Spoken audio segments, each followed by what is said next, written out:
Now we'll move on to Shri M.S. Chaitra.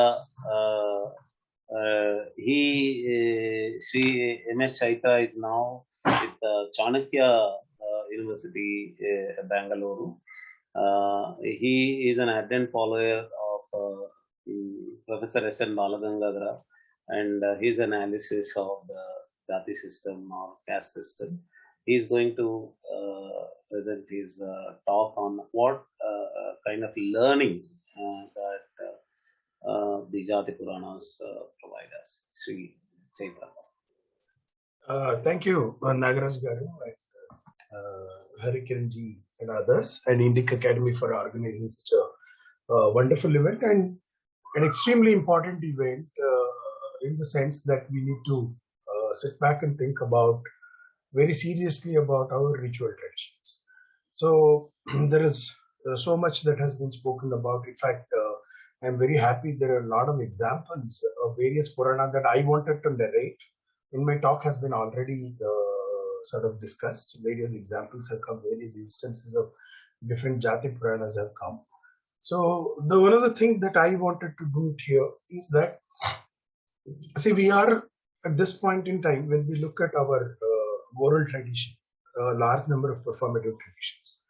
We are in this question of one side, there are communities who are preserving these traditions, the ritual kind of whatever may be the pressure that they have, whatever may be the changes in the way they exist that is happening. A large number of communities are preserving some of these, Jati-Purana in the form of the oral traditions. And on the other side, there is the social scientific interpretations and descriptions of the Jati-Purana to make sense of why different communities hold on to this Jati-Purana. What is the purpose of keeping on this? So there are a lot of discussions from morning about the kind of modern politics that has played, the stories of caste system, etc., has come. And as Nagaraj has pointed out, that I come from the school which looks at comparatively studying different cultures under the mentorship of Professor Balagangadhara. So we have a different take on some of this issue, and I'm not going to get into the details. So broadly speaking, I will just sketch the broad outline of what Balagangadhara's work, and then I will try to locate some of the questions associated with some Jati-Purana. I would prefer to take a couple of examples, one from the Jammu Purana and one from a couple of instances from the Madheshwara story, which is basically Soliga Jati-Purana, and then see whether we can develop an understanding of the role and significance of these Jati-Purana and why do they continue to exist and how they are very important for a culture like India. To put the story in short, Professor Balagangadhara's work basically took this problem that when you look at the social scientific description of India and her tradition, one of the very important things that he articulates to show is a large amount of this description that we have about India today, which emerges from the academic description, and a lot of that story has become part of the common sense of our day-to-day conversation, is the European experience of India. The Europeans came into India, they looked at a lot of things that was happening in India, and they experienced it the way with the limitation of the knowledge that they had. This is not some kind of a scientific theorization that they could build over a period of centuries. They understood within their experiential limitation, they understood India and gave account of it. So given this, if you look at we people who are part of this culture, we have been brought up here. Our ways of being, for example, when you juxtapose that with the kind of social scientific description, we all run into the problem saying this is inadequate description, this is not proper description. We are uncomfortable with some of this description, and therefore one of the very important things that Balagangadhara's work show us is that the social scientific descriptions that we have today is actually in a way reflecting the differences in the culture. Different cultures have different ways of experiencing the world, and these differences in the way they experience the world creates a limitation to understand different cultures. So therefore, in order to develop the sciences of society, we need to first get rid of what is not appropriate in the way the social sciences have described India, and then figure out what Indians have been doing in the way that we exist, and then build theories to describe the world. In the scheme of things, one of the things that he proposes is that he actually takes the central question: what makes some difference into cultural difference, not the sociological, psychological, or biological difference, and so on. While inquiring this question very seriously, he comes up with a very serious theory of religion, a very significant understanding of the Western tradition, European culture, etc. To put the story in a very simple way, now the conclusion of his study tells us that the current social scientific understanding of India is basically largely what Europeans have experienced India from 17th, 18th, 19th century onwards, and through social sciences. These stories have been sold to us, have been given to us as some kind of a scientific truth about this world. And if you take this conclusion very seriously, then you would realize that the contemporary social scientific narrative, if you focus on them and figure out when and how Europeans thought about it, and then go back and find out, so you wouldn't understand much about India by the social scientific descriptions, but rather you would understand more about the Western culture than understanding India.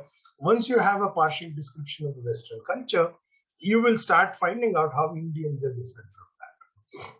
Now, in this background, there are a series of things that, there are a group of people who actually taken his theory very seriously, and I am one of them.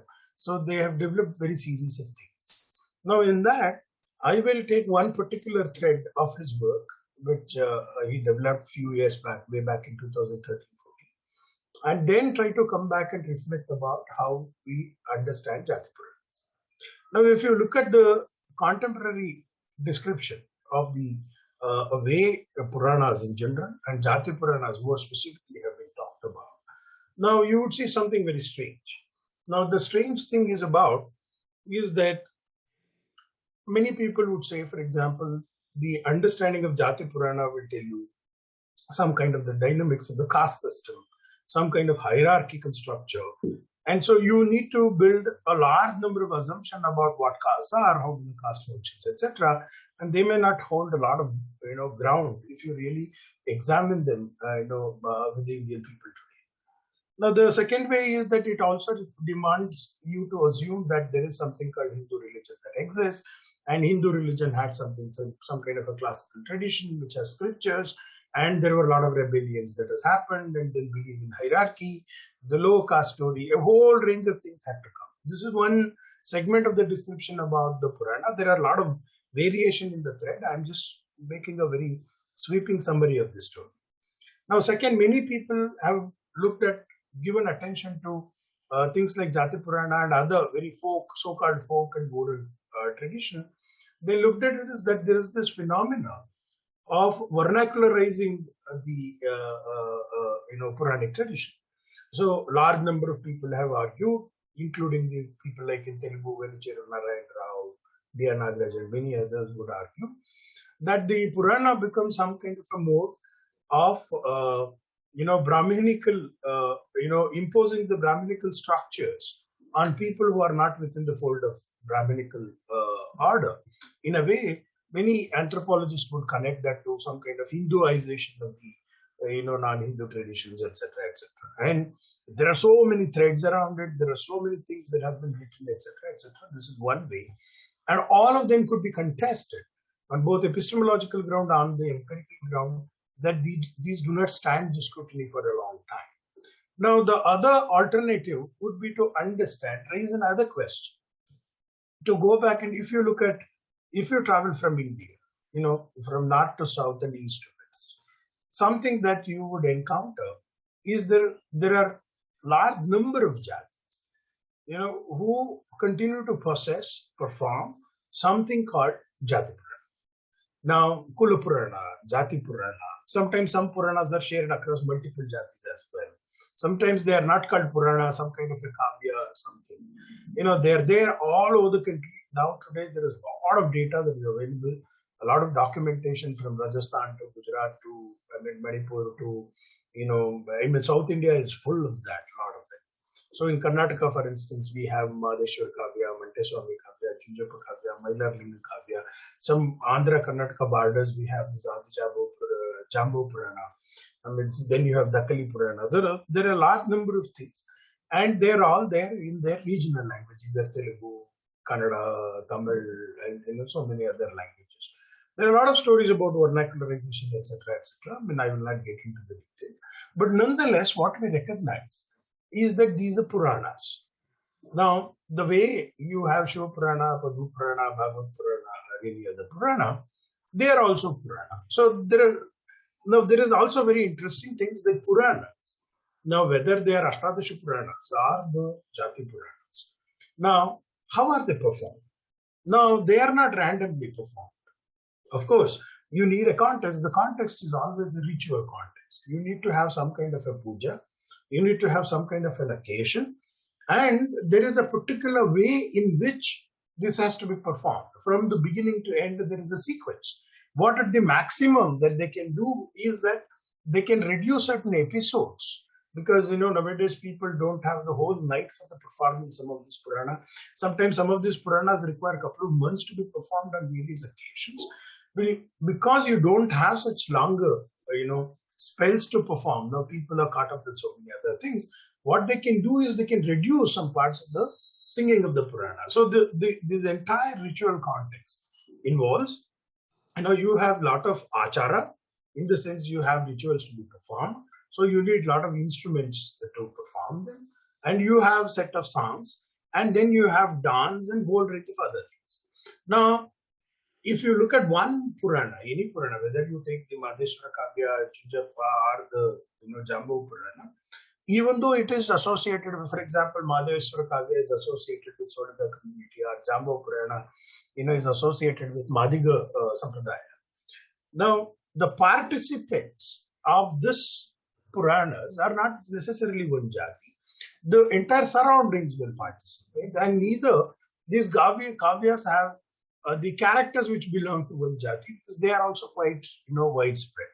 Therefore, it is almost unthinkable to imagine any of this Jati Purana functioning in the absence of a ritual context, right?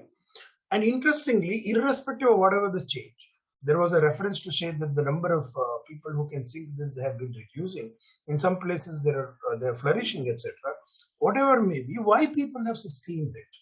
Why is that there is an extraordinary participation that happens, in the Jati Purana, and why are they continue to exist? So, if you focus on this question about what makes them and the political, sociological explanations that are available today may not hold the water. They may not be very interesting to develop. In this talk, which is limited, constrained by time, I cannot go into the details of why they cannot hold the water. Saying that a jati wanted to assert its higher status can be the reason, maybe, may not be, but this cannot be an adequate reason to say why for centuries these performances have been maintained as such. Why do people maintain? Now, sometimes you say it actually documents some kind of a memory of, some kind of a conflict between different castes that has happened. One could interpret that way, but one of the difficulty in making such interpretation would be you have to assume so many things and interpret a lot of symbols, and different people could interpret it in different way. Therefore, there is some kind of a concealed history that you wanted to really talk about is also very complicated in seeing that. They may not, one could really try saying this symbolizes this, that symbolizes this, but it is very difficult to really articulate that. And third, the most significant, many people would want to, for example, in case of Madheshwara Kavya, many people who had written about Madheshwara Kavya wanted to historicize this text. The question is, who is this Madheshwara? Who is this Madheshwara, who is the very important figure in the entire Kavya? So can you say, because there is some reference to somebody coming from North, and some kind of a already Orientalist narrative about the Vachana tradition which is there. So they wanted to relate this to some kind of dynamics of politics which is there. That may not also explain us, whatever may be the truth in it, explain us why Soliga community and the communities around the areas of Malay Madheshwara Hills take this Purana so seriously is something that is very unclear. Now, these things cannot explain the persistence and survival of these traditions, specifically in the ritual context. In fact, a lot of very serious Jaati-Puranikas, the groups which would perform these songs, would not want to perform this in the absence of a ritual culture, even when they are asked. And nowadays, governments have this tendency to call them through various academies that governments have created to show them in various cities like Bangalore and Mysore and Delhi and other places. They don't actually give up their ritual context to that. They somehow enact this ritual context. So there is this deeper relationship between the ritual. Now, I wanted to go to the third aspect, fourth aspect, which is the most important aspect of the plays. If you look at the plays, now any Jati Purana, randomly one could pick up and see. Now, see, there are people, sociologists and anthropologists have given an account of, the hero's journey, whether hero is a warrior or not, whether he is a muni or not. Are there different, motives that one could actually identify and see what constitutes the common characteristic of the Jati Purana? Some would even say, no, we can't really identify what makes something into a Jati Purana, etc. Some would say there are some characteristic feature. Nonetheless, the current sociological, anthropological, folkloristic, tribal studies description may not give us an appropriate understanding of it. But if you see, as somebody who is familiar with watching the performances of multiple Jati Purana, there is something very striking that happens there. Now, see, if you look at any Jati Purana, there are two important components. One, now you have any number of characters, like Madheshwara Kavya. So you have the Madheshwara, who is an avatar of Shiva, who comes here, and then you have the Sankama, Nilayya, and any range of other characters. Some of them are Soligas, and some of them are his disciples, etc. They all come. But what happens? Now, the entire Purana, the description, is that there is a story of how creation happened, etc., etc. And then the whole transaction happens with those things that one could encounter in your daily life. So you have man-woman relationship, you have some description of agriculture, you have this, brilliant description of Arishadvarga, Kama, Krodha, Moha, Mada, Matsarya, Lobha, different characters or different situation actually talks about some of these deeper understanding of what human beings can encounter. Now, what do? Is that they won't, in these Purana characters, there will be absence of historical figures like me and you. Now, in fact, these creatures, the characters who are there as part of the Purana, that we don't know whether they're historical or not, and they're insignificant, and you can't relate to them except that, they are some kind of human beings. Except for that, they're completely, you can't ascribe geographical features, you can't ascribe that they belong to this family, that family, etc. And what do? They encounter, they participate in the ordinary life from birth to death. There are a lot of events, that happens. In each of these events, most ordinary things happen. This is one part of the feature of all Jati Purana. So whether you take the Jambu Muni coming, Jambu Muni comes and talks about Adishakti, and then you have Brahma, Vishnu, Maheshwara coming there in the Jambu Purana, and then you have Adishakti's demand with Brahma, Vishnu, Maheshwara, and the marriage issue, and how do they look at it, and then what does Jambu Muni do, etc.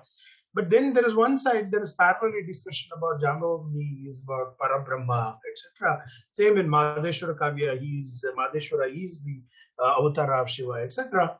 And then you have this man-woman relationship, suffering of the people, and there is this question of greed, and there is eccentricity of the human being.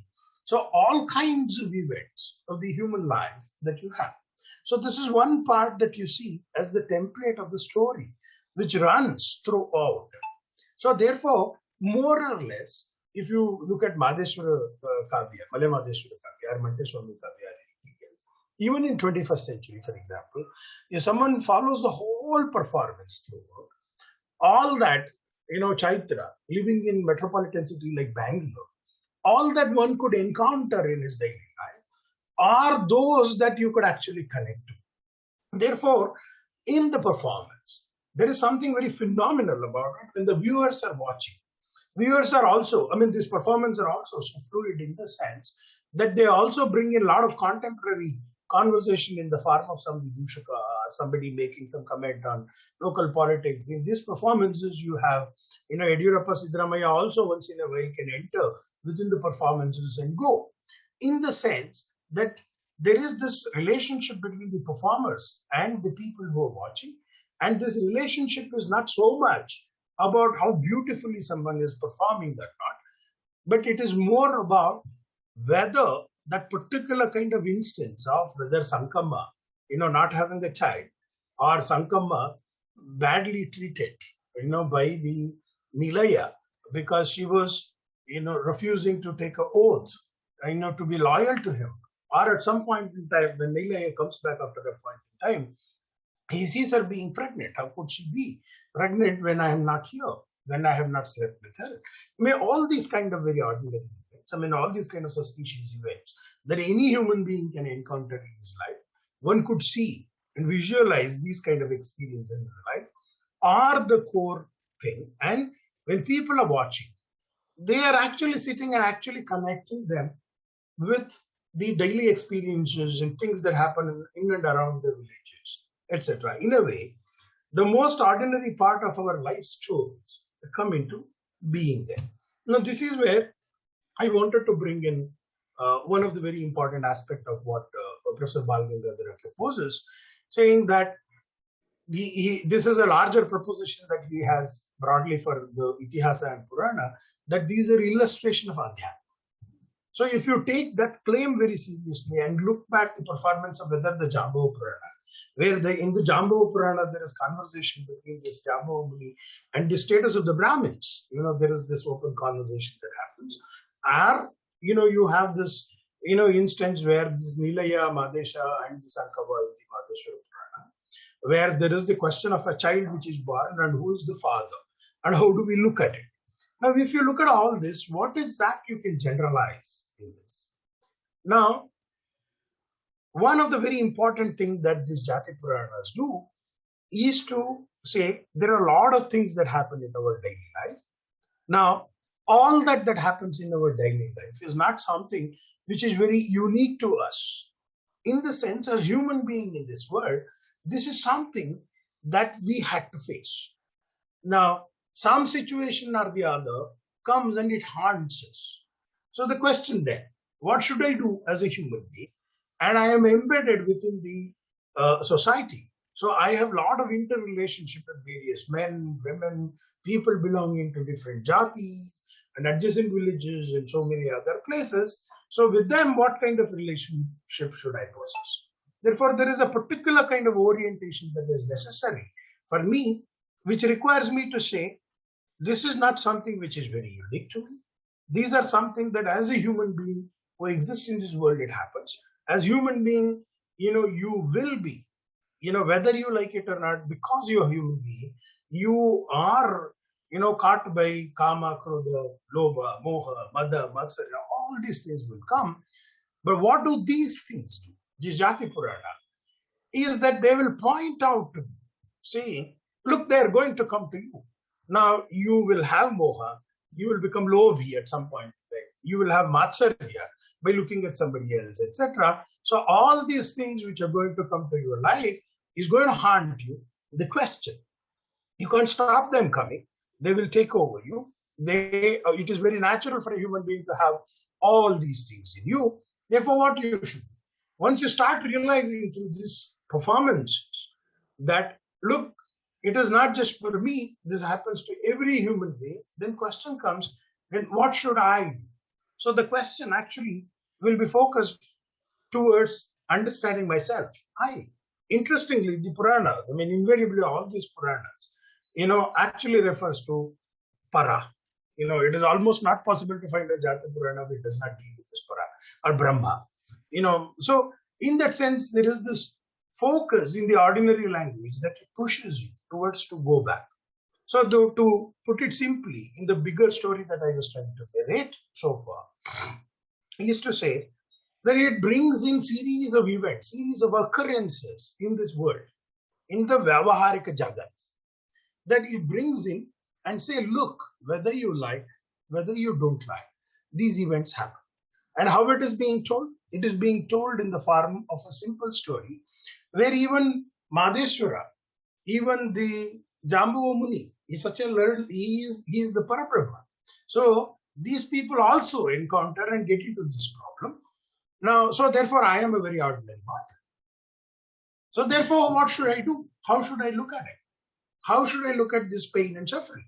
How should I look at the traps of various desires that I have? So I keep getting one desire over another. I keep dealing with them. What should I do?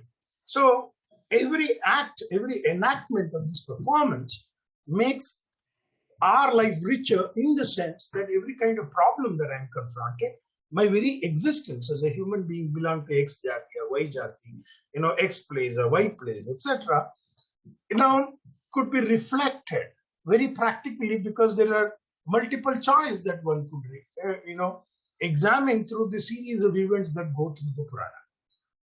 So therefore, in a way, Puranas are action heuristics.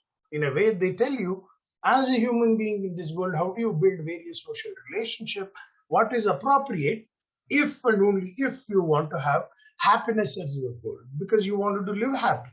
In Kannada, some of the places, some of the performances, there is this word Nemmadi comes into being, that, it is very important to have. Therefore, even the Jaati-Puranas also say that, how they do, Papanasha, etc. Some of the Jaati-Puranas are very explicit in narrating. So in that way, the sequential organization of the enactment of the play, the different structure, different, for example, Sarga, starting from, there is a common pattern that one could recognize, that how each Jati Purana begins and what step it takes in the next, and then how it goes into certain mainframe, and then how it comes to the, Arati or Mangala Charana. There is a structure that one could recognize very clearly. And this structure, one could actually go back to and think about, in this entire structure, now, how much of the ordinary life is being shown. So therefore, almost all the events that I could encounter in terms of dealing with people around me, in some sense sequentially organized in the ritual context, and I will be able to think about it. I will be able to address, I will develop certain kind of heuristics on when I am confronted with a situation. What do I do? In that sense, if you look at some of these Jati Purana, one of the most fascinating things about this, that at least, every year once such enactments happen, if there are Jatis of the kind.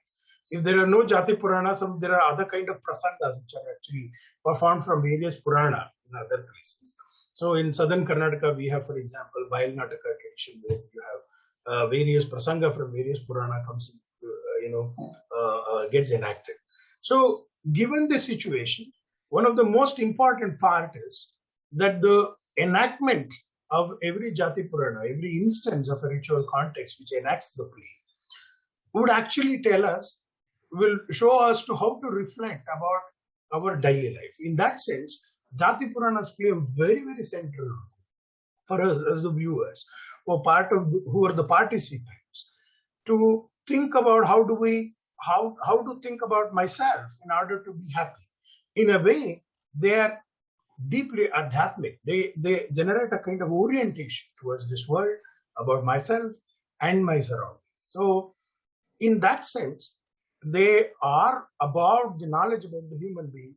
But there is something very interesting about it, because this is not a straightforward preaching, that you are in this situation, you are caught by Matsarya, you are caught by Lobha, you are caught by this. They won't say that.